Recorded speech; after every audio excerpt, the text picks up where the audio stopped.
What's up and welcome back. I'm John Stark from ActiveMovieGuy.com, your favorite blind film critic, and today we're going to talk about The Wild Robot.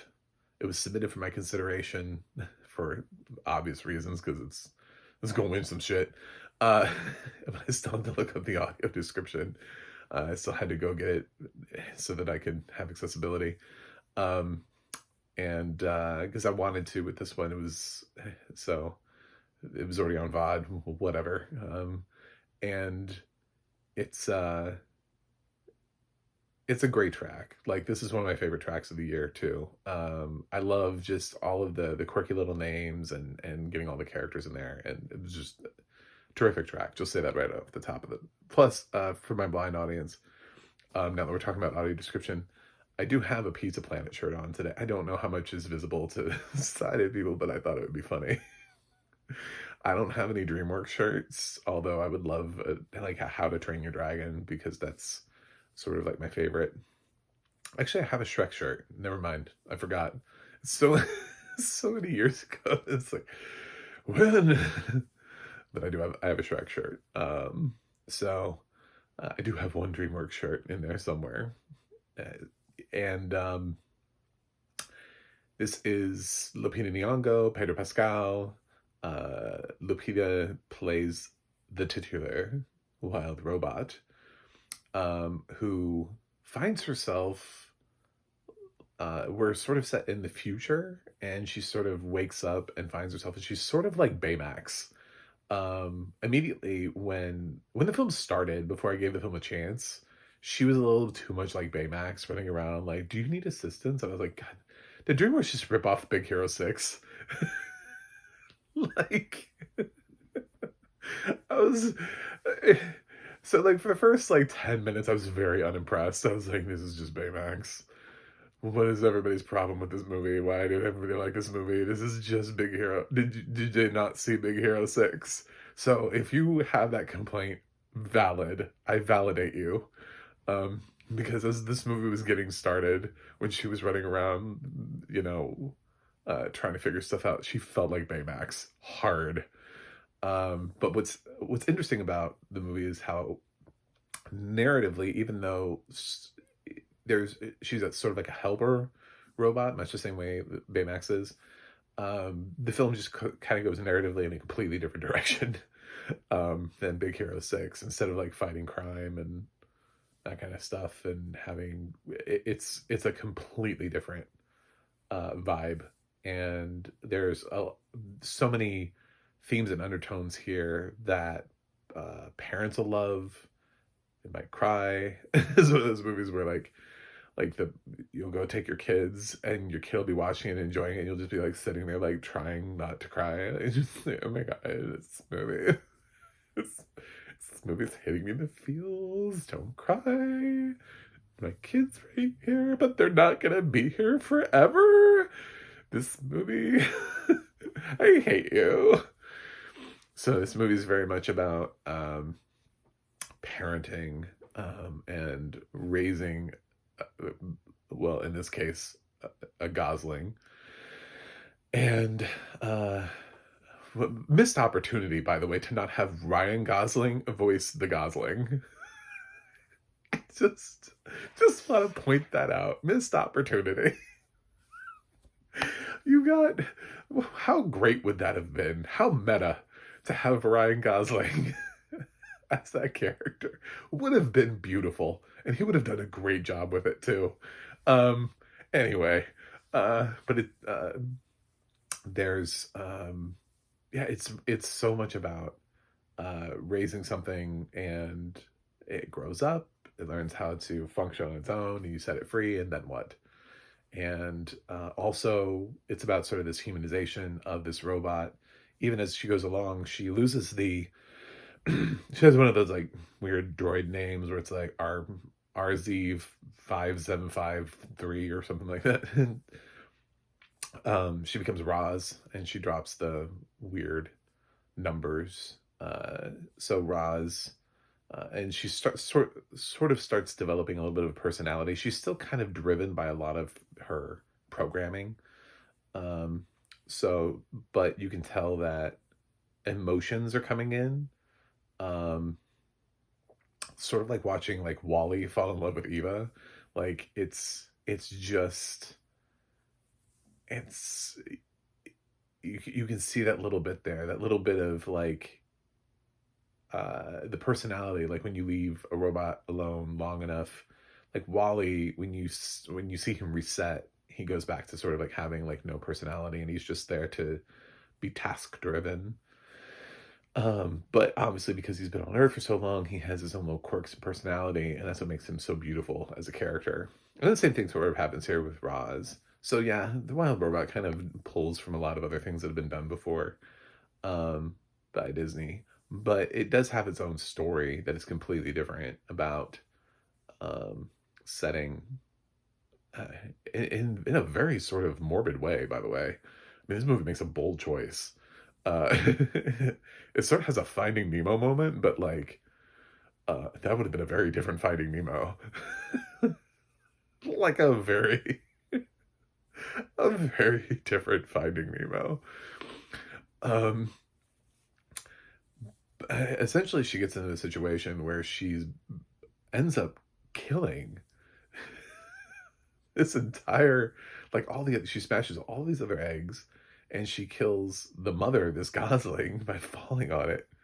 And I don't think you really see anything. She lifts up like a wing, so it's not like it's like this bloody thing where your kids are going to be like horrified for the rest of their life. But it's very suggestive. It's a little, it could be a little traumatic for little ones. Like I would say, like the beginning moments of Finding Nemo. If your kid made it through Finding Nemo, your kid will make it through this. Or Land Before Time. There's another one. So, um, and then she finds that there's just one egg that's unharmed, and she scans it, and there's life inside. So she protects it, and that she makes that her mission is to try to figure out, how to. Um, but first, she has to protect it from this fox that comes and steals the egg immediately, and then she gets it back from the fox, Fink, voiced by Pedro Pascal, and who I did not recognize. Totally thought it was Seth Rogen. 100% thought it was Seth Rogen. I did not know Pedro was in this movie. Blown away. I was like, this does not sound like Pedro. Um, but it is. It's Pedro Pascal. Cool. I my ears were not were not working on that one. I was like, this sounds like Seth Rogen, and nope. Um, but after she rescues it, Fink kind of ends up befriending her, and they sort of become like this weird, like, unlikely co-parenting team for the Gosling, because he realizes that there's a lot of things that she can do. She's a lot bigger than him, so she's sort of like great at defensive stuff. Obviously, she can't be hurt because she's made out of metal. There's a cute little scene with bees, and she's like, "I feel like I'm under attack," but she's not. Obviously, she can't be stung by bees. Um, so yeah, but she goes through and she sustains damage, and she fixes herself, and she gets, at one point, her leg gets messed up. She gets like a prosthetic leg as this whole thing is going on, like a makeshift leg, not an actual they didn't find like a one left behind by some human, um but for her, a prosthetic leg. And uh she's basically, yeah, she transforms as the movie progresses. Her personality continues to grow. The Gosling grows up. There are two things that she surmises he has to do that basically, um there are these other, Matt Berry's in here from What We Do in the Shadows, um has a really nice vocal part, and some other supporting cast members like Stephanie Shu's in here. Has a very broad cast, um, and they know that the Gosling has to Bluebill, I think that's his name. Has to learn how to swim and then fly, and it takes a while because the fox and the robot do neither of those things. So they have to keep trying to find ways of keeping this Gosling alive, and also teaching him how to survive and grow up and become a you know, an adult, which is what the whole thing is.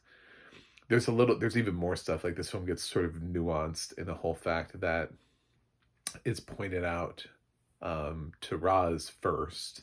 I think it was to Roz, maybe been to Fink, maybe been to both Roz and Fink, that what they did was that they, you know, they had such an uphill battle because this gosling was never meant to survive. It's too small. It's the runt of the litter, so to speak, and nature would have taken course. By the way, nature takes course in this movie in hilarious ways, sort of like really morbid. Just like there was one way where I was like, "Oh my god, I can't believe they just did that," and I laughed, but I was I was just like, "Oh my god, oh my god." It's funny, but I was just thinking, I was like, for for a kids movie, I was just like, holy shit, that was dark. Um, I won't spoil it, but there's a moment where you're like, they'll never do. Oh my god, they just did it. Okay, all right then. Um, but yeah, basically that he would never survive if Roz hadn't stepped in and taken care of him as well as she has. And but then it even feels like, because it feels like that part of the movie, like you're rushing, and it's like, okay, well, he gets off and takes flight, and you know that she's gonna, like, he's literally leaving like the nest, so to speak. So then she has like empty nest syndrome, right? As a parent, as growing up, and what does she do? And so that's kind of where the movie gets interesting, is from that point, is how she continues to evolve, because she continues to evolve, the film continues to evolve. The film continues to follow. I'm going to continue to go with Bluebell because I think that's what his name was. Um, but it continues to follow him as sort of like a young adult version of himself out there on his first migration. And how that journey comes, and she's of course waiting for him to come back, to migrate back, and there's some stuff that happens in between. I'm not gonna spoil the whole movie for you, but it's very much about that. It has so much of that parenting stuff in there. That's why I think, like, for adults, no wonder this movie is like resonating with like critics and everybody, because I think there's stuff in here for kids that's keeping it like fun and interesting, and they're like, yes, I'd love to see this movie. Oh my god, it's so cute, it's funny, oh, it's goofy, and there's some funny moments in here. There's one in the audio description where at some point in the movie it says something like uh, she rescues a Wolverine, and I've heard Wolverine far too much in a different context. So my mind immediately went to, because it's not like it's going to describe the Wolverine, right? The character's name is not Wolverine. It was just the name of an animal. Um, but so many other of the animals have names. So I actually, in my mind, flashed the idea of Roz rescuing Logan, like pulling Wolverine out. I'm silly, but that's what happened. Like, when I was, not all of them, most of the other animals end up like developing names, um, and then they decide to go for this Wolverine, and I'm like, why can't it be Wolverine? Why can't he be on here? It's a kind of like it's a futuristic thing. He has healing factor. He could be lost out here on his own. Maybe he needs rescuing from Roz. Maybe this is deeply connected somehow to the Marvel Cinematic Universe. Um, but I really love The Wild Robot. This is my favorite animation of the year.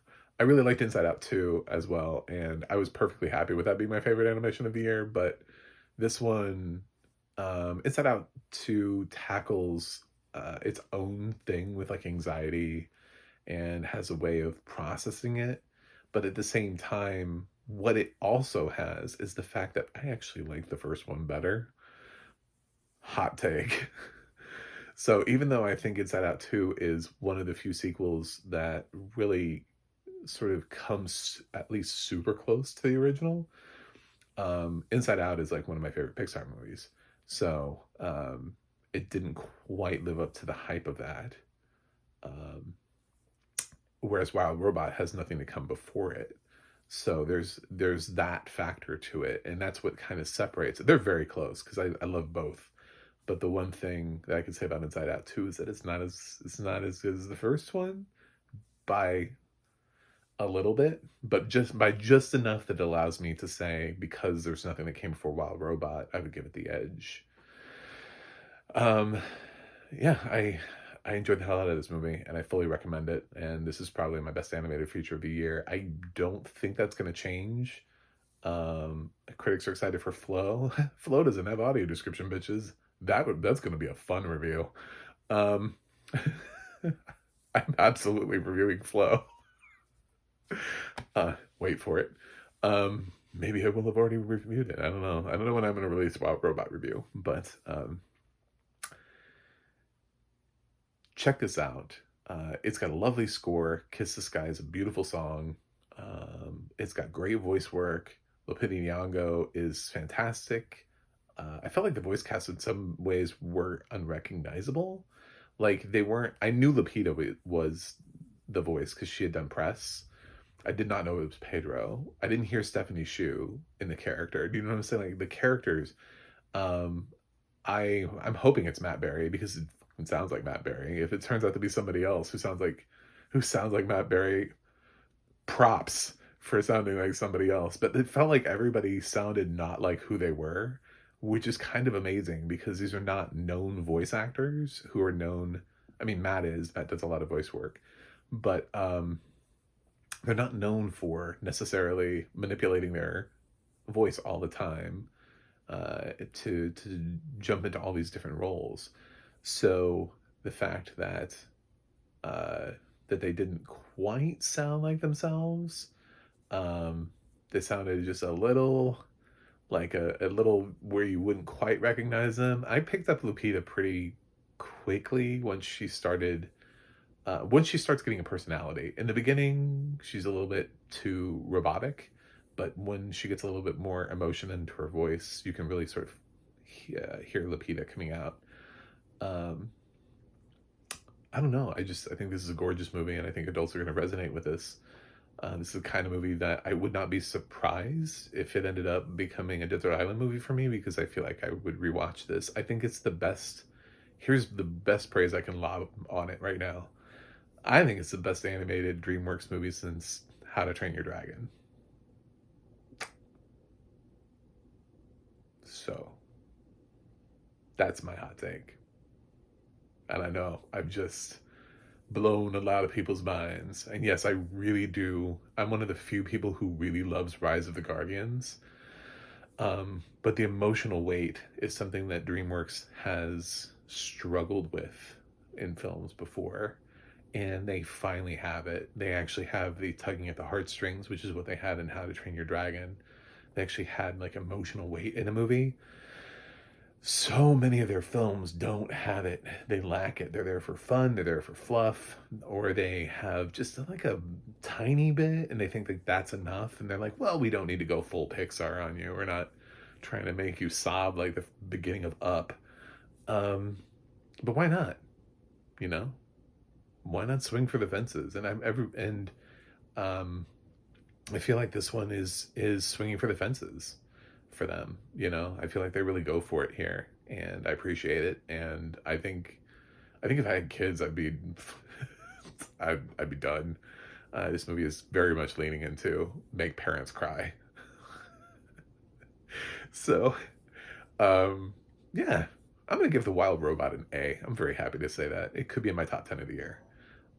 I wouldn't be surprised at all. So I was delighted by this movie. I even though at the beginning I was willing to write it off as being just a Big Hero 6 ripoff and tell everybody, I'm like, what the you see in this movie?